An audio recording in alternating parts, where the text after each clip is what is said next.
ଦେଖିଲେ ଦୁଇ ଛୋଟ ପିଲାଙ୍କୁ ଧରି ପୁଣି ଆଙ୍କ ସାଙ୍ଗରେ ସ୍କୁଟରରେ ବିନା ହେଲମେଟରେ ମୁଁ କୁଆଡେ ଯାଉଛି। ମୁଁ ଏତେଟା ମାନେ କଣ ଅବୁଝା ମଣିଷ ନୁହେଁ, ବୟସ ହେଲାଣି ପରା। ଆଙ୍କ ସହିତ ମୁଁ ଝିଅକୁ ଆଉ ଗୁଟୁକୁ ଧରି ଏଇ ଗାଁ ମୁଣ୍ଡକୁ ଯାଉଛି। ଗାଁ କଥା ତ, ସେଇଥିପାଇଁ ତାଙ୍କୁ ସାଙ୍ଗ କରିଥିଲି। ଆଉ 10:10ରେ ଯାଇ ଆମେ ଏଇଠି ପହଞ୍ଚିଗଲୁ। ଏଇଠି ପହଞ୍ଚିଲା ପରେ ଦେଖନ୍ତୁ ଶ୍ରୀ ଗଜାନନଙ୍କର ମୂର୍ତ୍ତି କାର୍ଯ୍ୟ ଚାଲିଛି, ସେଇଆକୁ ଦେଖିବା ପାଇଁ ପ୍ରକୃତରେ ଆମେ ଯାଇଥିଲୁ। ଏବେ ତ ଆଉ ଖୁବ୍ କମ୍ ଦିନ ରହିଲା ଗଣେଶ ପୂଜା, ତେଣୁ ଗଣେଶ ପୂଜାର ଆନୁଷଙ୍ଗିକ କାର୍ଯ୍ୟକ୍ରମ ଖୁବ୍ ଜୋରରେ ଆରମ୍ଭ ହୋଇଯାଇଥିବ। ଚାନ୍ଦା ମାଗିବା ତ ବହୁତ ଦିନରୁ ଆରମ୍ଭ ହୋଇଥିବ। ଡିଜେ ବାଲାକୁ ଆଡଭାନ୍ସ ଦବା, କୋଉଠୁ ମୂର୍ତ୍ତି ଆସିବ ସେ ବିଷୟରେ ଆଲୋଚନା, କଣ ଭୋଜି ଭାତ ହବ, କଣ ଖିଆପିଆ ହବ, କୋଉ ଭାଇନା ଆସି ପୂଜା କରିବେ, କାହିଁକିନା ଭାଇନା ମିଳିବା ବି କଷ୍ଟକର, ଏସବୁ ଚାଲିଥିବ। ମୁଁ ଭାବିଲି ଏଇ ଭିତରେ ଯାଉଛି ଛୁଆଙ୍କୁ ନେଇକି ଟିକେ ପାଖ ଗାଁରେ ଯେହେତୁ ହଉଛି, ମାନେ ଗାଁ ମୁଣ୍ଡ କହିଲେ ବି ଚଳିବ, ଗଣେଶ ମୂର୍ତ୍ତି ତିଆରି ଚାଲିଛି, ପିଲାଙ୍କୁ ନେଇକି ଟିକେ ସେଇଠି ଦେଖେଇଦେବି। ଆଙ୍କୁ ସାଙ୍ଗରେ ନେବାର କାରଣ ଏଇଟା ଗାଁ କଥା, କିଏ କୋଉ ମାନ୍ୟର ଲୋକ ସମସ୍ତଙ୍କୁ ତ ମୁଁ ଚିହ୍ନି ନାହିଁ, କାଳେ ମୋ ବ୍ୟବହାରରେ ତ୍ରୁଟି ରହିଯିବ, ମୁଁ ଯଥାଯୋଗ୍ୟ ବ୍ୟବହାର କରିପାରିବି ନାହିଁ, ସେଥିପାଇଁ ମୁଁ ଆଙ୍କୁ ସାଙ୍ଗରେ ନେଇଥିଲି। ସେ ମୋତେ ଚିହ୍ନେଇ ଦେବେ, ନହେଲେ ଭିଡିଓ କାରବାରରେ ସିଏ କେତେ ଧୁରନ୍ଧର ଆପଣମାନେ ସବୁ ଜାଣିଛନ୍ତି। ଦିଟା ଉଦ୍ଦେଶ୍ୟ, ଏମିତି ଗୋଟେ ବାହାନା କଲେ ସେ ନିଶ୍ଚୟ ମୋ ସାଙ୍ଗରେ ଯିବେ। ସତକୁ ସତ ସିଏ ବି ମୋ ସାଙ୍ଗରେ ଗଲେ। ଆଉ 4 ଜଣ ଯାକଙ୍କୁ ନେଇଥିଲେ ବି ତ ସିଏ ଯାଇନଥାନ୍ତେ। ସୁଲୁ ଆଉ ନିଣ୍ଟୁ ନଥିଲେ, ମତେ ବି ଏଇଟା ଗୋଟେ ମଉକା ଥିଲା। କାହିଁକି, ଗୁଟୁ ଆଉ କୁନି ଟିକେ ସ୍ଥିର, ସୁଲୁ ଆଉ ନିଣ୍ଟୁ ଭାରି ଚଗଲା, କୁଆଡେ ବାଜି ଫାଜି ଯିବେ। ଏଇଠି ଦେଖନ୍ତୁ କାରିଗରୀ କାମ କେମିତି ଚାଲିଛି। ଏଇ କାରିଗରୀ କାମ ପାଇଁ ଜଣେ ମୂର୍ତ୍ତି ଗଢାଳି ମୂର୍ତ୍ତିର ସବୁ ଯାକ କାମ କରନ୍ତି ନାହିଁ। ସେପଟେ ବହୁତ ବଡ ବଡ ମୂର୍ତ୍ତି ଥିଲା, ଆମକୁ କହିଲେ ଆରପଟକୁ ଯାଆନ୍ତୁ, ଛୋଟ ମୂର୍ତ୍ତି ଅଛି। ଦେଖନ୍ତୁ କେମିତି ପାଲର ଘର ବନା ହେଇଛି, ବର୍ଷା ଦିନ ନା, ଆଉ ତା ଭିତରେ ଅସଂଖ୍ୟ ମୂର୍ତ୍ତି କାମ ଚାଲିଛି। ଏପଟେ ବହୁତ ବଡ ବଡ ମୂର୍ତ୍ତି ଥିଲେ, ସେଥିପାଇଁ ଆମେ ଛୋଟ ମୂର୍ତ୍ତି ଏପଟେ ଅଛି କହିବାରୁ ଆମେ ଏପଟକୁ ଚାଲି ଆସିଲୁ। ସତକୁ ସତ ଇଏ ବି ସେଠିକାର ଜଣେ ପରିଚିତଙ୍କ ସହିତ ପହଞ୍ଚିଗଲେ, ଆଉ କଥାବାର୍ତ୍ତା କଲେ। ମୁଁ ଛୁଆଙ୍କୁ ଧରିକି ସେ ମୂର୍ତ୍ତି ସବୁ ଦେଖିବା ପାଇଁ ସେ ଭିତରକୁ ଗଲି।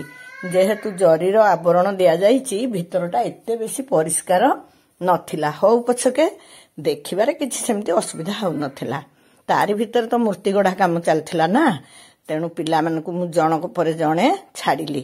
ମୁଁ କହିଲି ଚପଲ ନେନା, ସେଠି ଯିଏ ବସିଥିଲେ କହିଲେ ନାଇଁ କାମ ହଉଛି ତ, ବିଭିନ୍ନ ପ୍ରକାର କଣ୍ଟା ଫଣ୍ଟା ବି ବ୍ୟବହାର ହଉଛି, ଛୋଟ ପିଲା ଆଉ ଚପଲ ନିଅନ୍ତୁ, ଜୀବଦାନ ତ ଦିଆ ହେଇନି, ସେଥିରେ କିଛି ଅସୁବିଧା ନାହିଁ।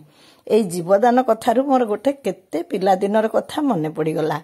ସତରେ ଗଣେଶ ତ 2 ଥର ଜୀବନ ପାଇଛନ୍ତି ନା, ତେଣୁ ସିଏ ଜୀବଦାନ ନ ପାଇବା ଯାଏ ସେଠି ଚପଲ ନେଇକି ଗଲେ ଦୋଷ ନାହିଁ। ଗୁଟୁ ଯାଇ ଗୋଟାଏ ଘେରା ବୁଲି ଆସିଲା, କୁନି କଣ ସମ୍ଭଳା ପଡିବ, ତାକୁ ବି ବୁଝେଇକି ଛାଡିଲି।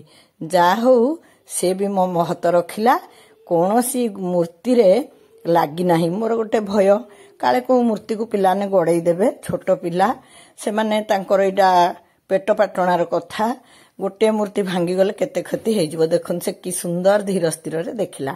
ମୋର ତ ପିଲାଦିନ କଥା ମନେ ପଡିଯାଇଛି, ଆମେ କେମିତି ଗଣେଶ ଗୀତିନାଟ୍ୟ କରିଥିଲୁ, କେମିତି ତୁରୁତୁରୁ ତୁରୁତୁରୁ ବାଜା ବାଜୁଥିଲା, ନନ୍ଦୀ ଭୃଙ୍ଗି କେମିତି ଖଣ୍ଡା ଧରିକି ମଞ୍ଚର ଏମୁଣ୍ଡକୁ ସେମୁଣ୍ଡ ଯାଉଥିଲେ, ଏସବୁ କଥା ମନେ ପଡି ମୁଁ ଖାଲି ଭିତରେ ଭିତରେ ହସୁଥିଲି।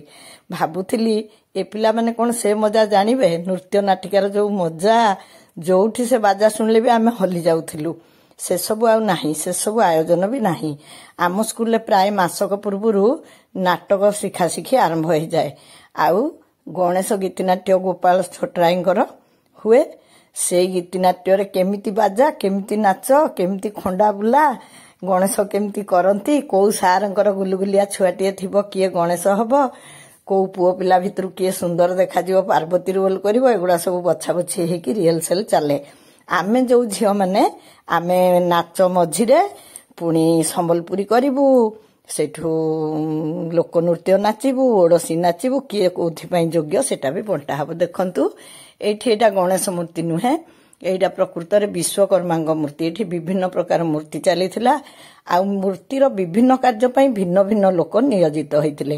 କିଏ ମାଟି କାମଟା କରିବ, ନଡା ଛାଞ୍ଚ ଉପରେ ମାଟି କାମ କିଏ କରିବ, କିଏ ରଙ୍ଗ ଦବ, किए से नड़ा छांच बनइब सबु भिन्न भिन्न कारीगर से कथाटा मु जानि नथि मु भाबुथली जणे दी जण मिसिकी सबु करंती हाँ से जणे दी जण किंतु एठी पूरा डिपार्टमेंट बंटा हो जाइछि एमाने होउचंदी माटी बोलिबे मु तांको पचारिली मु कहली माटी कोठु आस्ती से कहले गंगा नईरु आउ बंगला रे भी कथावार्ता कले मते भारी आश्चर्य लागिला आमर गोटे लोक कथा नाही गाँ कन्या सिंघाणी ना कि एई कथाटा बोधे सत्य काहेकि ना आमर एठू कारीगर आपण केतले देखिबे ओडिसा बाहर काम करथिबे ओडिसा बाहर कारीगर सी एठी काम करछंती आमर एठी मिस्त्री देखला बेलकू सब बंगाली मिस्त्री त आम ओडिसा रे कोन जमा मिस्त्री ना दिसे माने कुआडे तमिलनाडु जाइथिबे एइडा मते सेठू मु मने पइला मु कहली अरे हे ए जो कहंती गाँ कन्या से जोड़ा गला तांको अस्त्र सब सुखाइची एइठी देखंतु सब नड़ा कुटा भिड़िकी से माने प्रथमे देखंतु भी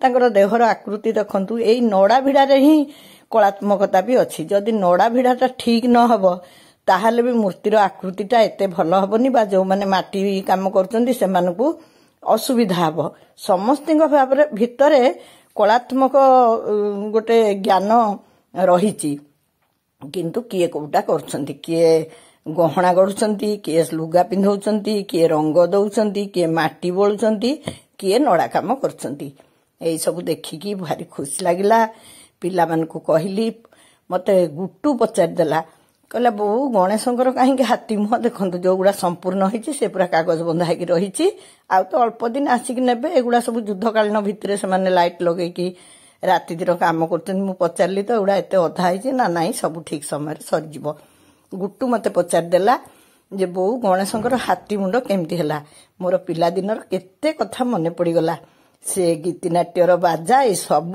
मने पड़ी कि मु सतरे भारी माने कोन मु उच्चाटित हो गली से अफेरा पिला दिन आम बेलर से अभुला स्मृति एबे पिला मानक स्मृति तांको पई भी अभुला रहिबो पिला दिनर स्मृति समस्त पई अभुला रहिबो किंतु आमे जते विस्तीर्ण भाव माने जते मनीष मनीष संगे मिसिकी समय अतिक्रांत करथुलो एबे नाही आंकर तो गाई गोरु रे मन ये देखि पकेले षंढ वाहन रे गणेश बसचंदी आमको डाकी कहले आस देखिबो षंढ वाहन रे भी बसचंदी गणेश मुगले हां तांको बापांको षंढ टिके मागी आनिथिबे बसिबे बोले आ चलो चलो तमरो सेठी गोटे फोटो उठे दिए एई वाहन रे तांको मु सेठी भी नै आसिली आमे देखि कि सेठू फेरिलु मु देखली अरे हे मो सुलुरा पा नाही सी तो भारी चालाक से वीडियो देखिले मुह सुखई बसिबो मु पचारिबी धन काई मन दुख करचु कि रे बड़ कष्ट से कहबो तमे गल गणेश देखिया को मते नैथिलो कि निंटुटा एते बुद्धि हेइनी किंतु सुलु कहबो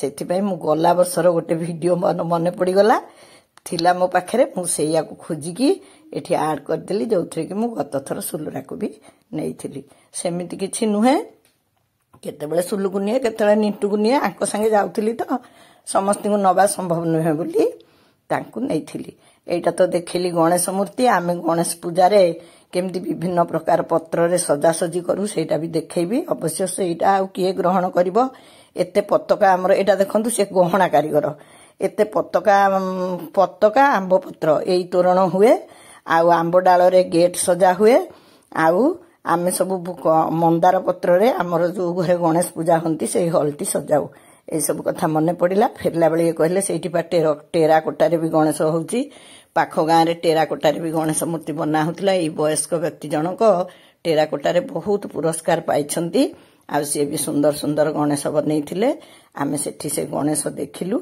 आ बेसी बाट तो जिबुनी हेलमेट पिंधिनु कि किछि नाही कि पानी घर को फेरी आसलु हाँ आज 5 टारे लाइव